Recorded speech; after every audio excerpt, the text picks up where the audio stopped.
to the Golden Gates. This is Quad Radio USA.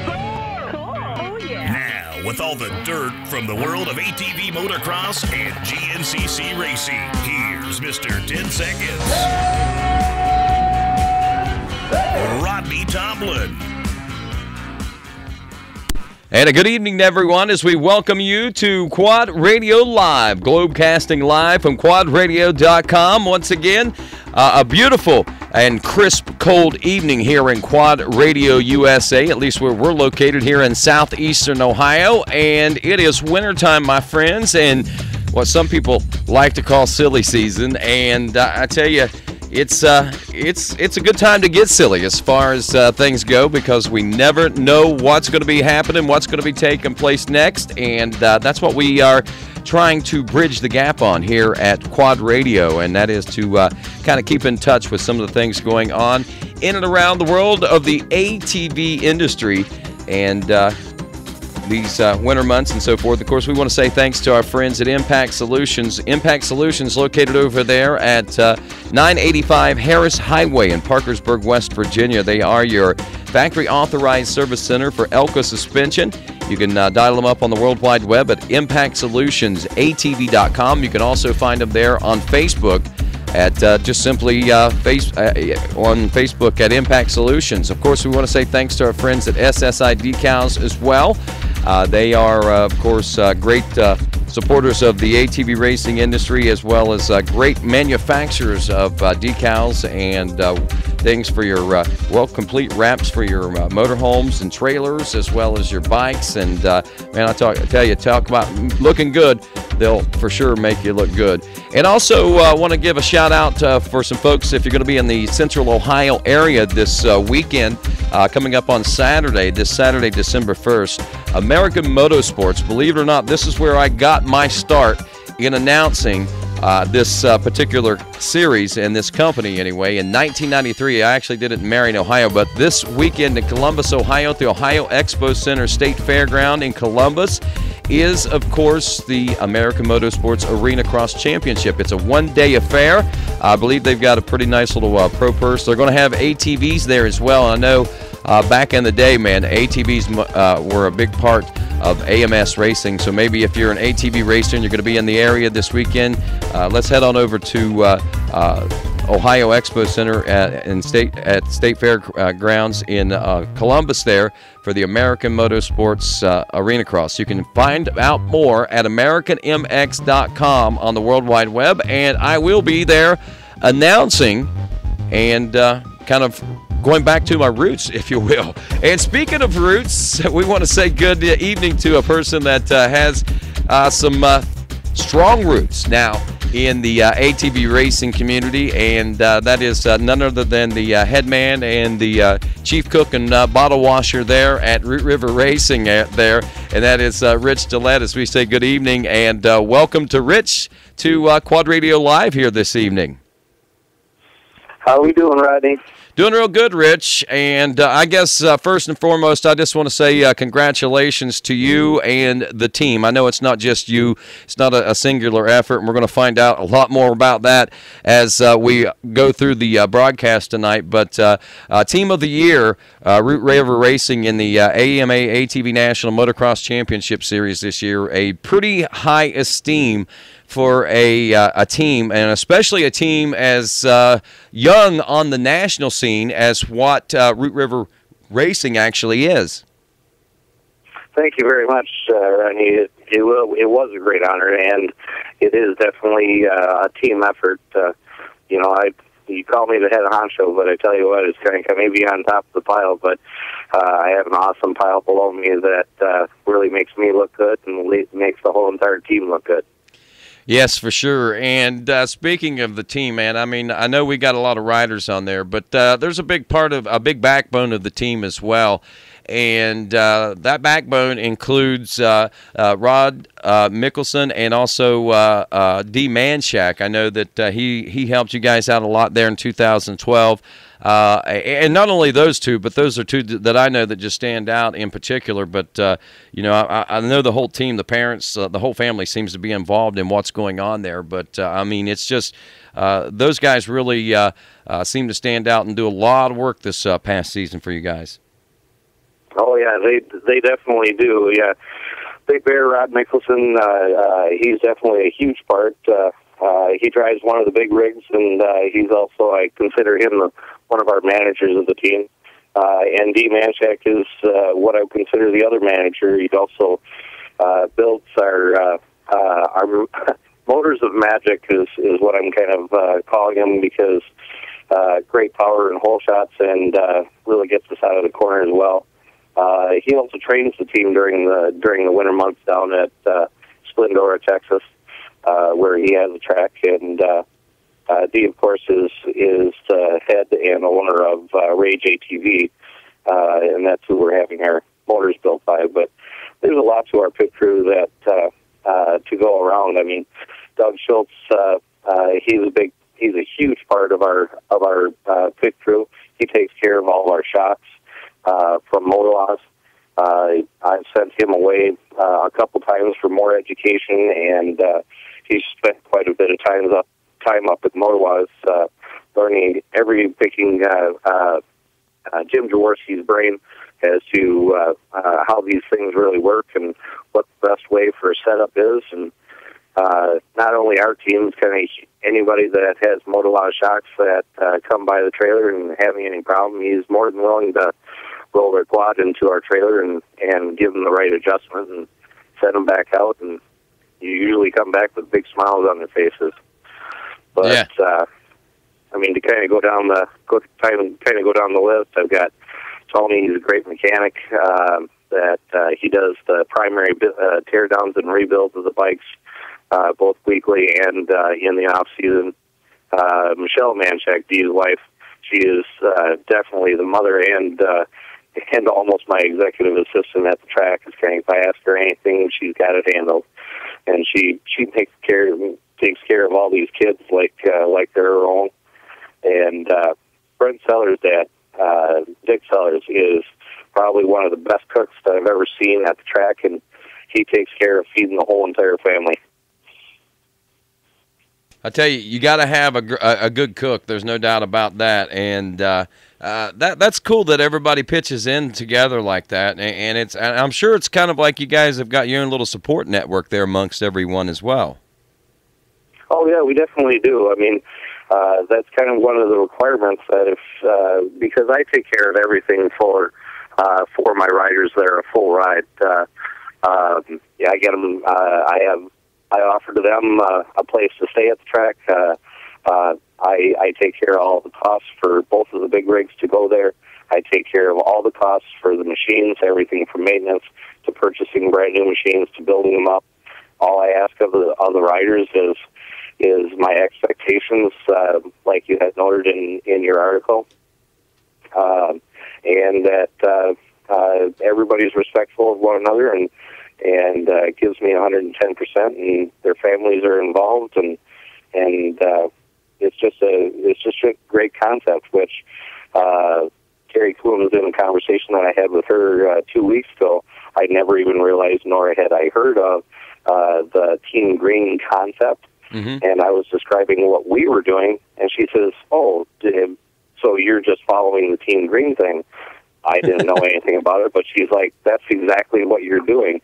Where did you come up with it?" I says, "Well, it's just a simple concept. It's kind of everybody takes care of one another. It's a team deal. It's kind of I'm going to give you every opportunity as a rider to improve. I'm going to put you on the best machine, and we'll see where we go. But you have to get good grades. You have to stay out of trouble.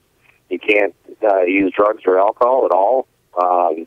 And it just kind of goes on down the line all the way to looking professional, always at the track, and also respecting riders on and off the track and acting as professional as you possibly can.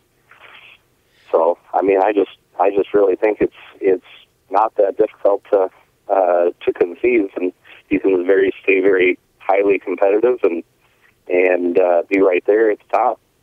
And, you know, it's not only good around the racetrack, but I think it's a good life lesson. I think it's a good example that is set whenever you guys do that. It's just good to be able to do that. I mean, it makes for, like I said, just good examples. I mean, that's the way everybody should be. We should try to look professionally, I guess, in a sense, but at the same time be casual and approachable and hardworking and honest and faithful. Exactly. And I think that's great, man, and I see that a lot. Like we say, you know, you don't see teams rise up that quick very often and get the notoriety of what your team gets. You know, I mean, there's a lot of personality there too. I mean, it seems like every one of your riders, Rich, on that Root River Racing team, it seems like everybody's got a personality, and it seems like you know, this 2012 season, you had a lot of the gamut covered as far as a lot of the amateur classes. I can remember seeing, you know, several of your machines out in the youth classes. I can remember seeing, you know, in the intermediate and novice levels, and even in the A and Pro-Am classes. You know, you had Brent Sellers and you had Sean Taylor. Yeah, out there that were just phenomenal rides this year. It was unbelievable what you know, those guys were able to do. I mean, and they too seem to come onto this scene, the national scene for the most part, virtual unknowns over, you know, a couple of years ago, but have made names and marks for themselves. And I guess that kind of leads us to the big question of just exactly where Root River comes from. I mean, there's more questions that we got, you know, that we'll ask later about where's the team going and stuff. But what I want to know right now is where it all came from. From what I understand in recent conversations with you, Rich, it was you and Rod were talking, and somehow or another the subject came up, and he reluctantly introduced you to a sport that he warned you could very well consume your life, which it seems most definitely has. Yeah, back in 2005, I was building a house in Rochester, Minnesota, where I lived, and Rod Mickelson used to own his own electrical company, and he happened to be, and this was just only through my general contractor on the house, I got to know him. And during that build process of that house, me, of course, checking on the house every day, got to spark a relationship with Rod, and he was describing his kids and the fact that they were riding these wonderful Apex 90 quads that they had beaten pretty much right into the ground, and we kind of laughed and chuckled about it. And he was talking about, you know, the fact that it's an expensive sport and stuff like that, and that how it kind of came about that he was heading off to a race was that he told me that he wouldn't be there for the rest of the week because him and his sons were taking off for, I believe it was Pell City, to head to a race, and thought that was interesting. And when he returned, he says, your son's about the same age as my son, so why don't you come out to my house, which he lived not very far away, and he lived on a few acres and has a little practice track. And so we went out there one Saturday afternoon when they weren't racing, and of course my son and any adolescent young boy, motor, wheels, jumping, running, going fast, you know, it just all goes hand in hand, much like the big kid that I am. I wasn't privileged enough. I had a father that was deathly afraid of anything with engines and wheels and went high in the air, or even two wheels for that matter. So, of course, like any other parent, you're going to try to live through your kid. Well, I got grounded with that really quick, and went, you know, Alex is going to have fun, and that's going to be fine. And when I kind of approached and said to Rod, it's kind of, well, you know, how much do these cost? And he's like, well, it's not the cost involved. He says, it's the fact that the sport, you will get sucked in so quick, you will love it, the people are great, and it's going to absorb your life. He says, unless you're willing to get rid of that nice boat that you have down on the river, and you're going to stop doing what you're normally doing on your weekends, this is not for you. If you're willing to give up all that, and I'm like, yeah, right, Rod. If you're like, let's just give Alex a quad and we'll let him practice out here for a little while. It's just going to be a fun thing to do when you guys are home on the weekends. Yeah, it wasn't a month later. It's kind of like Alex was on a four-wheeler, and we tagged along to a race, and yeah, it was pretty much history from there. Now, your first experience, tell me about that one with you and Alex and the Mickelsons and everything, and how that all. Where was it at? Do you remember the place, the time of the year, the year itself? Oh yeah, it was 2006, and we were at Arkansas, Wisconsin. And it was a motocross track down in the valley, and I remember it clearly because it rained for 3 days before, and it was just an absolute mudfest. And I mean the 90s and the 90s and 90 mods could hardly even get around the track because there was so much mud. But and it was just a really good time. But by the second race that we went to, which was probably a month later, because of course I had to go boating a couple times before I totally committed to this sport. And the next race was at Hurricane Hills motocross track in just outside of Mazeppa, Minnesota, and it was dry track, really nice, and sending my kid out on that four-wheeler for the first time in a real race, and that wasn't just all mud, and I wasn't just going to have to go pick up this four-wheeler out in the middle of the track. It was really exciting, and the hook was definitely set after he came off. As soon as the gate dropped, I was actually an emotional mess, and I couldn't believe my son was actually doing this. He finished the race, and it was just absolutely incredible for me, and that's pretty much where it's been ever since. And I put the hammer down, and we haven't quit yet. The 2006, that's now some 6 years later, and you've ran the youth gamut, and that's probably one of the toughest gamuts I think there is to run as a racing parent. I believe it's definitely one that requires a lot of patience, I guess you could say. Oh yes. Yeah, the mini quad classes and the modifieds, and they're all stepping stones to get to where everybody wants to go, and that's all the way up to the 450 cc bikes, and of course the end goal of pro or in some way, shape, or form being paid for riding one of these crazy four-wheelers around on a motocross track and 35 feet in the air and over 125-foot jumps. Yeah, pretty amazing, pretty thrilling to watch. That's why you talk about living vicariously through your kid. I live vicariously through everyone out there on that racetrack. I know exactly where you're coming from. When I grew up, I rode motorcycles around when I was a kid, in three-wheelers.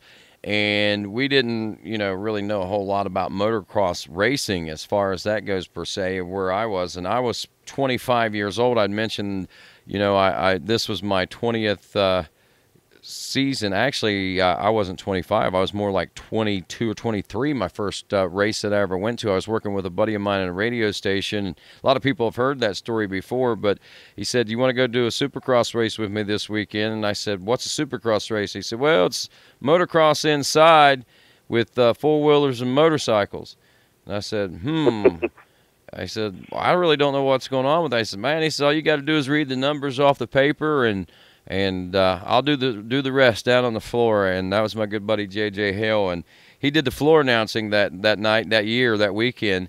I remember I got paid $180, and I got a brand new jacket, and man, I thought I was flying, dude. It was it was pretty amazing, and that's kind of what got me hooked in racing, and I know exactly what you're talking about there, Rich. And once you guys got that, those first couple of races under your belt and everything, and you got rolling. I mean, when did this whole concept of the team? When was it all born? When and how did that all come about? I mean, Root River Racing, Root River Power Sports. I mean, I know that you guys have been a big supporter of the ATV racing community for a while now, out in the Midwest, and the last couple of years here on the national scene. Yep. Well, we started Root River Power Sports in 2008, just for the simple fact that when we were going to the district tracks, it's kind of there's literally no support, and Rod was, of course, always my support. He brought everything that I needed to, even though I am mechanically inclined. Rod always told me, he's like, no, he says, you help out my boys, and he's like, I will take care of your machines. And I said, well, I can help you out. And he's like, no, he says, because it'll take me more time to explain it to you as to what needs to be done than you doing it. So he's like, just let me do it, I'll take care of it. And that's kind of where me and him and his two boys, that was the original team, was just kind of the five of us. Wow. And and I started Root River Power Sports because there wasn't any support at the track for parts, for belts, for exhaust packing or race fuel or anything like that. So I was like, well, Rod is kind of, you got a trailer, it's kind of, and Alex is only racing one quad, so his can get thrown in yours. Why don't I set up a trailer? I've got quite a bit of extra money, so we'll start this deal, and I'll get hooked up with Parts Unlimited and Tucker Rocky, and I'll just make sure that everybody gets taken care of at the track, and everybody out there is kind of usually seems to, you got retail, and then you've got track retail, which is, add another 5-10% to that, where I didn't believe in that concept. Granted, it's kind of like I had the supplies and the track, and everybody out there had the demand for all the parts that I had. But I sat there and I said, I'm doing this out of convenience because it's not here. If you guys want to pay retail for it, great. I have it here. This is the same retail that if you walked into your power sports store just down the block from you, it's going to be the same price. And everybody absolutely loved it, and it did very well. But as our team kind of grew in 2008, 2009, 2010, we started to do a few more nationals, and then towards the end of 2010, I was like, well, the district races are starting to get pretty thin. So, and I really started enjoying going to these national races, because we were doing the local ones closer to us, which would be like Walnut, Illinois, and Red Bud, and excuse me, those were kind of fun.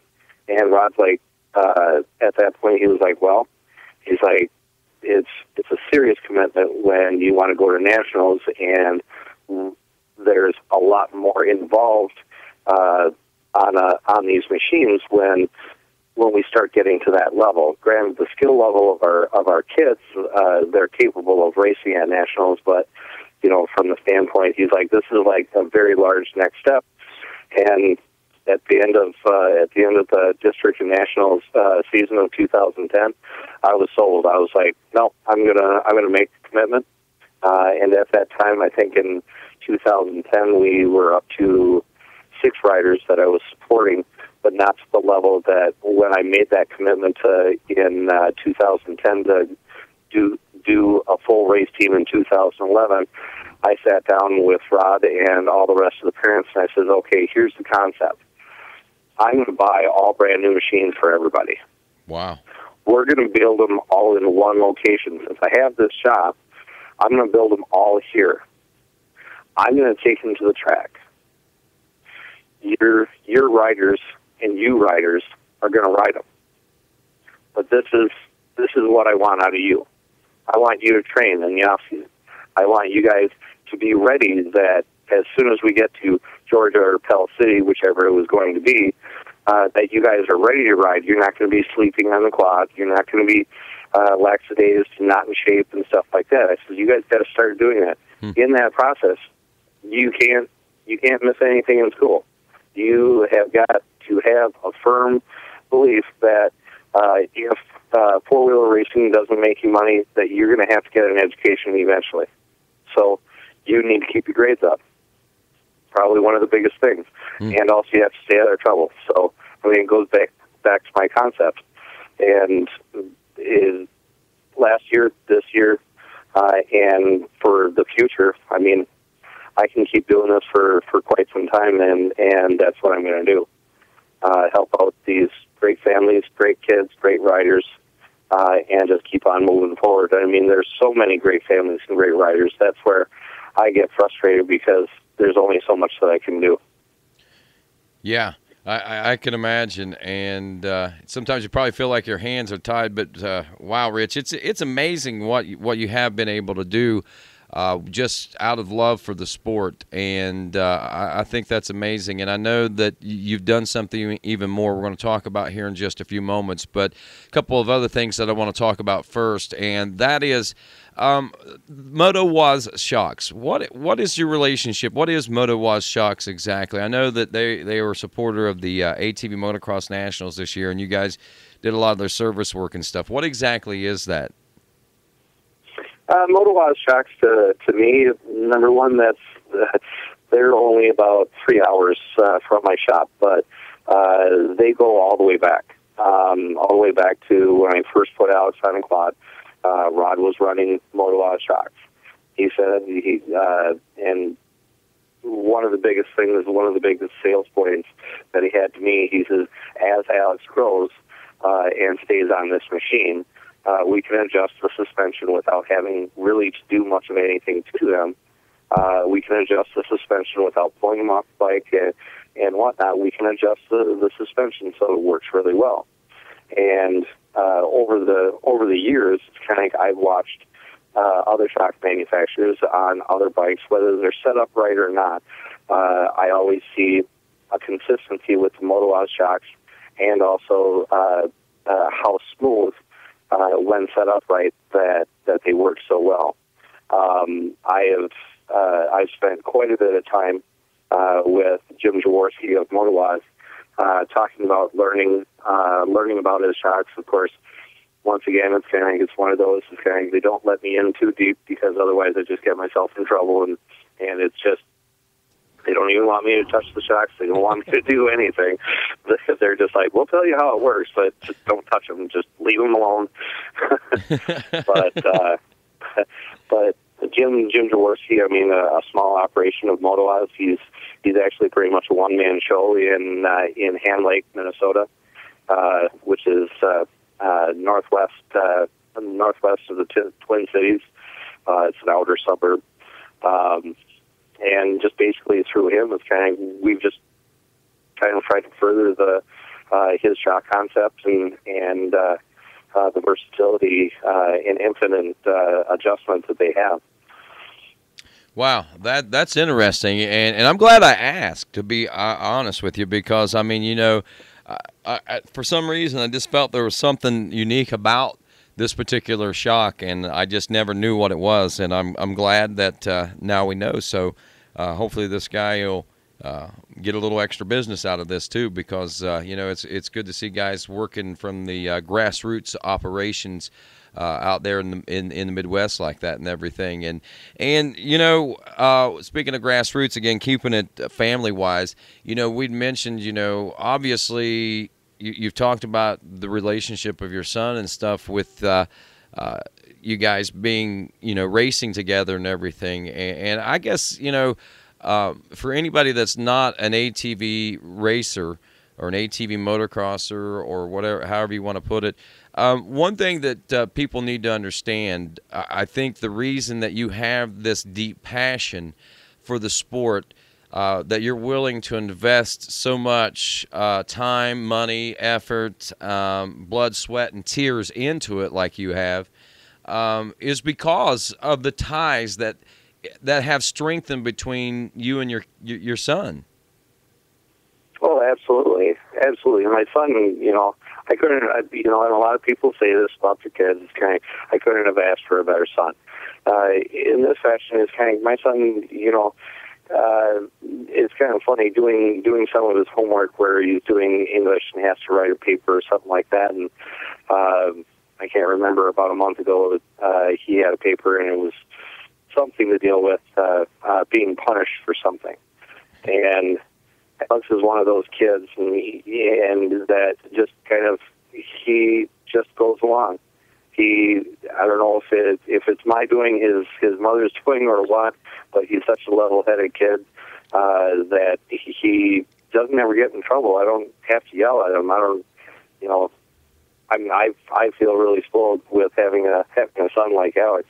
He has a tough time with school and with some of his reading and stuff like that, but we just get through it. And actually, to do this show this evening, I had to pause on his homework and come upstairs and sit down and talk with you and your listeners. But as soon as this is done, it's kind of like I'll be down and by his side.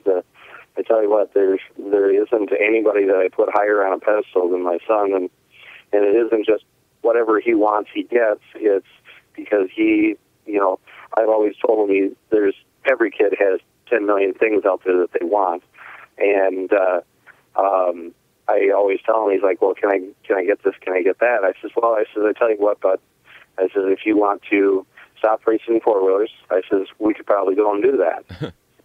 He's like, no. I says, you get your allowance and you're doing little jobs for other people and making a little bit of money. And I says, you have to learn how to save your money and get what you want. And that's just kind of how he is. I mean, I have a great support system with everything that I do and all this passion that I have for this sport. I mean, my wife, she's very supportive, even though she has a very busy life herself. She isn't able to come to a lot of the races, but she doesn't even question one bit the amount of time that I have to spend on the team with my other businesses and going to these races and everything that I do. She's like, that's who I married. That's who I love, and that's you have to do what you need to do, and I'll stand behind you 100%.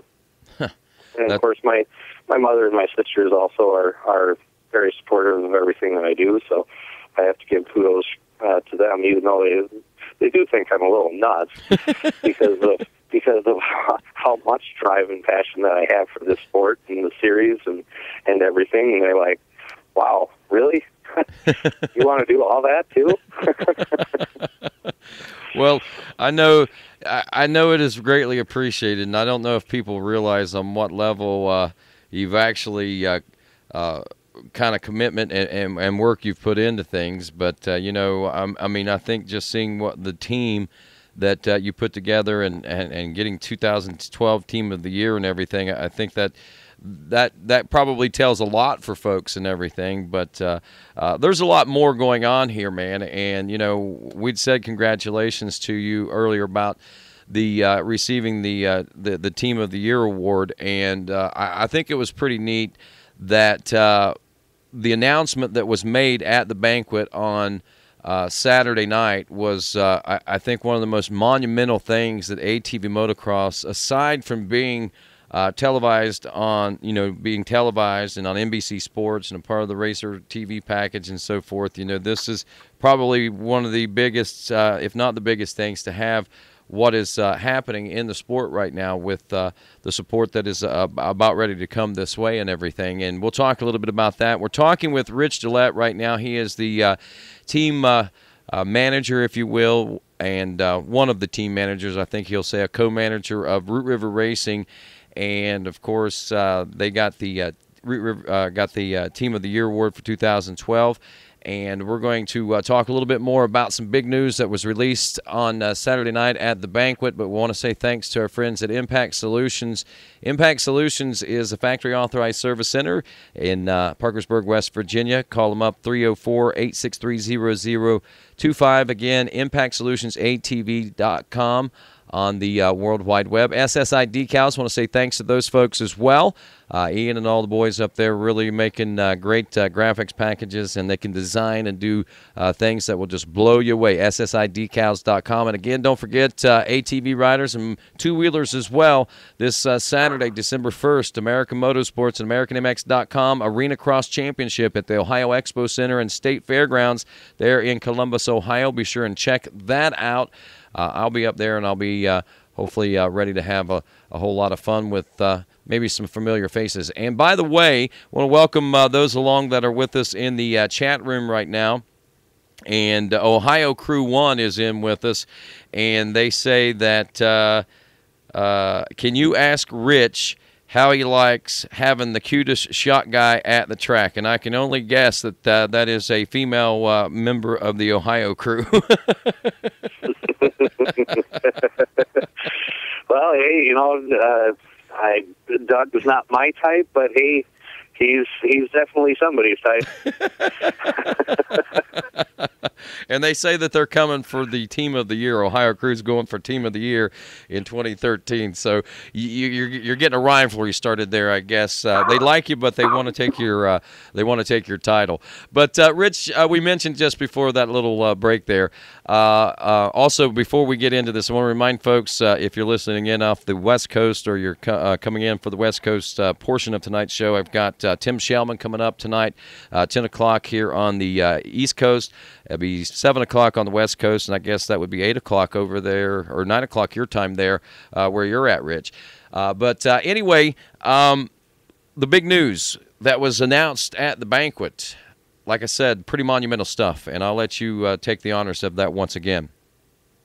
Yeah, I've been working on this since probably about mid-season, that learning a little bit more. I mean, I'm so fresh and new into this sport, but I have that passion for the sport, that just trying to get that awareness out there and get some branding going with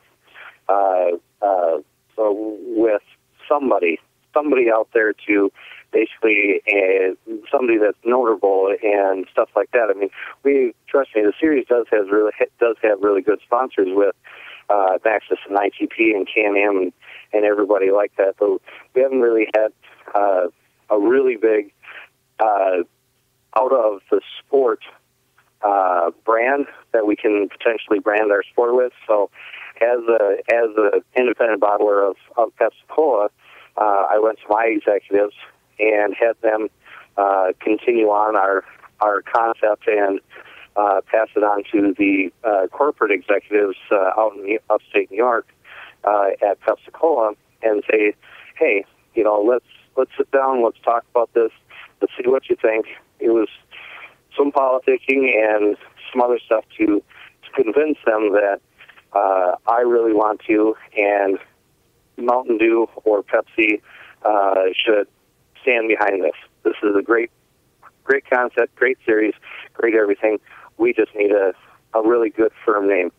And they finally came through about 3 weeks ago and said, yes, let's do this. And you guys are more than welcome to use the Mountain Dew trademark logo to brand your series with it. Wow. So with that, we are going to be the title sponsor. Mountain Dew will be the title sponsor for at the very least, the 2013 series. Wow. That is huge. That is monumental. I mean, to, like you say, to have a non-endemic sponsor to be able to come on board like that, and someone with the power and resources of Mountain Dew. I mean, hopefully that is something that they're going to be able to work with. I mean, I think it'll be really neat if you're driving around someplace and you stop by and maybe you stick a couple of quarters in a machine or something like that, and you pull out a pop can and bam, there it's got like maybe an ATV race schedule or something ATV on it. I mean, I hope to see that. I don't know what how tight the involvement and stuff like that'll be, but if it goes that direction, that'll be cool. If it don't, just having Mountain Dew tagged on it, I think is as monumental as anything, to be honest with you. Yeah, I really think the name says a lot. I mean, the Mountain Dew and the demographic that is Mountain Dew, which is that truly that teenage years through your 20s. Well, and that's who we are too.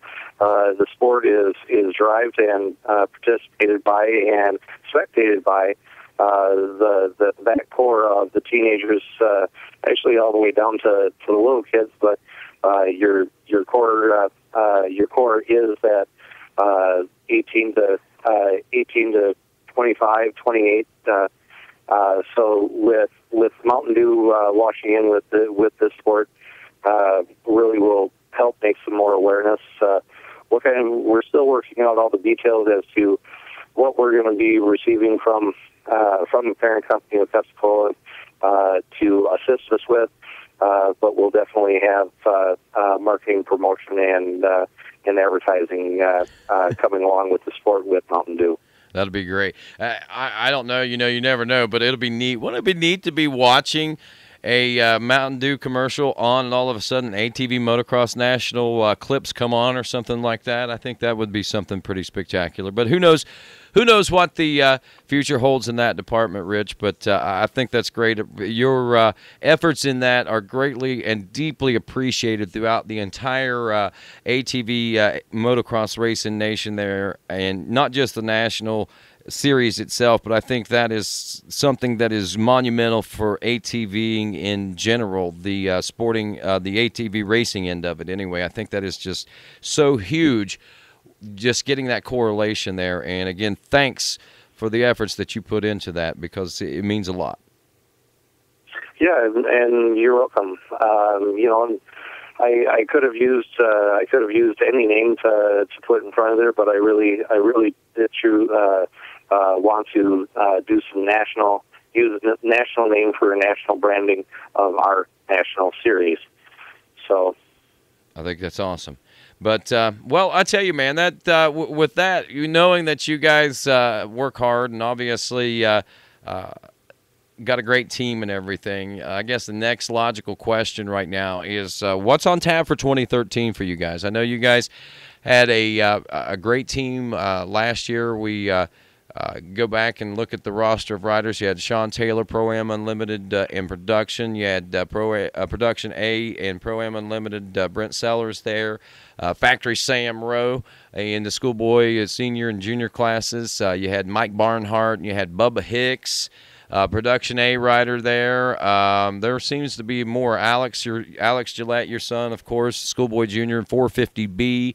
Noah Mickelson, Hayden Mickelson, and as you mentioned, Allison Westfield there a little earlier. I mean, pretty good, solid team last year. What is the plans for 2013?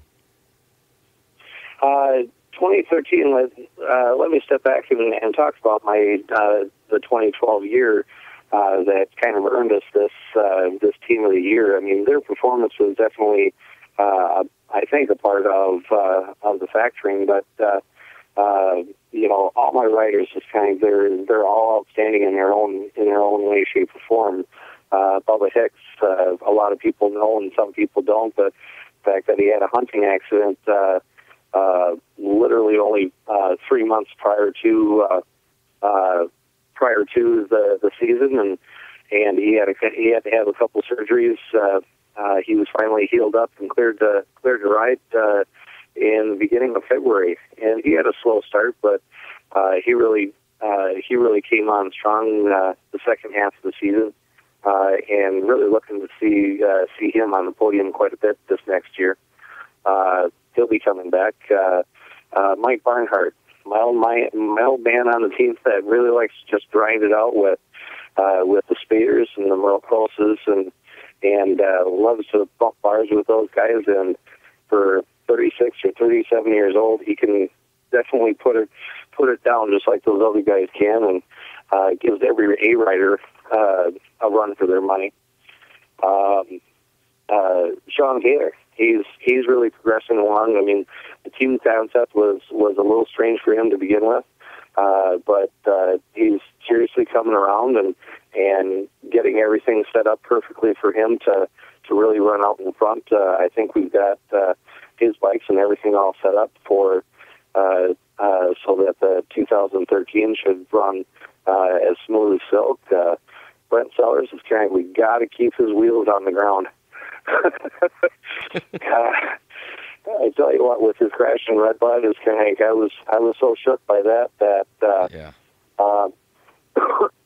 I definitely, just because of a crash, wouldn't throw my chips in and go, I'm good, I'm done. I don't want to see anything like this happen again. But he came out of it just fine, and he probably progressed the best and the most and the fastest maturity-wise in the 2012, and I'm really excited for the 2013 season for him.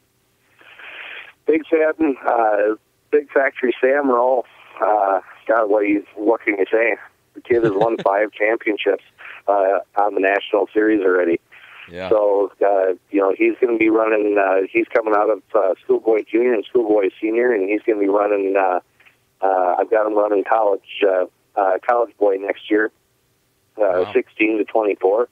And I seriously believe that it shouldn't be a problem for him to race right out in front with everybody else and be comfortable on a 450 now finally, and potentially grab a championship.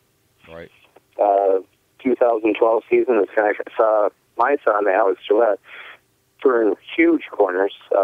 He always struggled with hole shots, and in the off season of 2011 to 12, when we were down in Texas working with Dee Manchek, he did an awesome job with Alex, Noah, and Hayden on their hole shots and getting them just absolutely lightning fast as soon as those gates drop. And Alex will be running C classes next year, and I expect to see him basically top 5 for next year. Noah Nicholson, tell you what, that's a fun little kid. Grimy little fart, but I tell you what, he can really ride it. He can really ride the 4-wheeler, and some days I just wonder if Noah would rather just be like a Travis Pastrana on a 4-wheeler than a motocross rider, because he can get out there to top 5 and even in first place. But when you come up on those big tabletops, he's ready. He just absolutely loves doing a Joel Hetrick whip right over the top of them. So, and then we've got my little tank in Hayden Mickelson. I tell you what, that kid was the one that inspired me right from the beginning. Riding just an absolute beat-up 4-wheeler and winning races on it. And it didn't matter. When John Natale told me 2 years ago kind of his story of his 2005 championship, riding on a beat-up Honda, and it didn't matter. Just put me out put me out on it, and kind of out drive it until the wheels come off of it. And that's my Hayden Mickelson. Yeah. I tell you what, he will ride anything, and he will ride it right into the ground. And he trains more than probably anybody else on my team. And he's only 15 years old. Wow. We're bringing a couple new twists into, and a couple new sponsorships into 2013. I have brought Dylan Tremillon into the tent for a full ride. Gave him a couple bikes and the full ride offering that I offer everybody else, and he's going to be running A production next year, and also Pro-Am Unlimited. So I really think he's got a good shot at championships in both of those classes. And then I'm stepping outside of my normal realm, because I really wanted to just stick with being a privateer sponsor. I love helping the amateurs, and that's my ambition, is to give them the best machines, get them their championships, have them become as professional as possible to be able to sell themselves to other pro rides and pro privateers out there, that they can help them along in the pro side. Well, I decided to break down my barriers, and I've given now parts allowances to three of my favorite pro riders that are currently on the series. That would be John Natale, Joel Hetrick, and Adam Clark. Everybody needs help this year, especially, and of course every year, and they've been good friends of mine, and I've scratched a few extra pennies together and helping them out, and at the forgot about him, but Nick Moser, we have been talking since probably Red Bud about me helping him out a little bit. So he will be running a Root River Racing sticker along with those other pros in the Pro-Am classes. Wow. Wow, going to be a pretty big presence out there this year, Rich. That's pretty impressive, man. Yeah, the 3Rs are going to be all over the place, I swear. Who would have ever thought it possible, man? I mean, what was it? Let's see, 2006 was probably the last time you took your boat out. Yeah, and it's actually kind of funny because I just sold it 2 weeks ago. Is that right? Wow. Yeah, I finally, I pulled it out of storage. I've been paying for storage for the last 4 years, and I'm like, what do I have in that storage building that I keep on getting charged for? And I drive over there, open up the door on the shed, and I'm like, oh, I still have that boat. So I'm like, well, I took it to a dealership, and I'm like, hey, why don't you get rid of this for me? So they took it off my hands. Man, I wish I had your problems, man. I do. Well, I mean, that's my life, though. I mean, outside of this race team and this series and my passion for it, I mean, I've got so much going on with opening a new business in the place of Root River Power Sports. I've got the Pesticola corporations that I try to stay up with. I've got 2 property management companies and an investment firm that I'm all a part of, and wow. I'm either a manager or a fiduciary or the actual full-fledged only owner in. So my plate is definitely full to overflowing, and for me to remember where everything is and everything that I've got going on, unless somebody's standing behind me and reminding me of it, I miss a few things. I can understand why. You sound like a very busy man, and I really appreciate you taking the time to talk with us tonight, Rich. It's been a very enlightening and entertaining experience, and I got to be honest with you, I have a lot more questions, but I know you got some reading and some homework and things like that you need to get to with Alex. It's getting close to 9 o'clock there, probably getting close to his bedtime, I would imagine.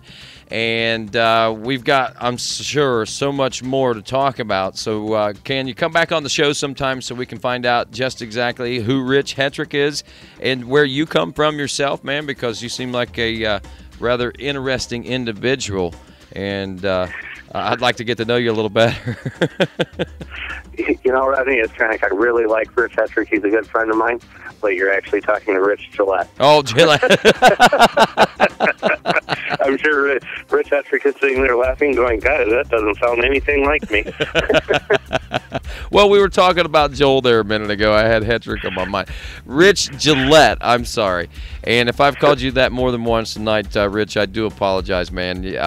But again, it has been a joy talking with you and getting to know you. And you are now, Rich Hetrick is also a multi-talented and interesting individual as well, which we're going to have on the show hopefully soon. But again, hopefully, Rich, you'll be back with us, and we'll get a chance to talk more, man. It's been a lot of fun. Absolutely. All right. Well, I'm going to let you go. Get that boy some A's so you don't have to kick him off the team, all right? Perfect. I will definitely do that. All right. That is Rich Gillette from Root River Racing, and a big power man in the industry, as that guy right there helped, along with several other folks, create a great team called Root River Racing that just was announced as Team of the Year for 2012. Thanks again to Impact Solutions, your factory-authorized Elka Service Suspension Center, as well as SSI Decals at ssidecals.com. And don't forget also our friends this weekend in Columbus, Ohio, AmericanMX.com Arena Cross Championship. It is this Saturday, December 1st at the Ohio Expo Center, AmericanMX.com for more details and information. Stand by. Quad Radio will continue in just a few moments as we'll get our West Coast feed going for the first time ever, as we'll be talking with one Tim Shellman. He is an icon in the West Coast and the Works Racing Series and so much more. A 43-year-old man that just hung up his boots. But that isn't just the only interesting story. This guy has got a great and interesting story. Stand by as Quad Radio continues here in just a few.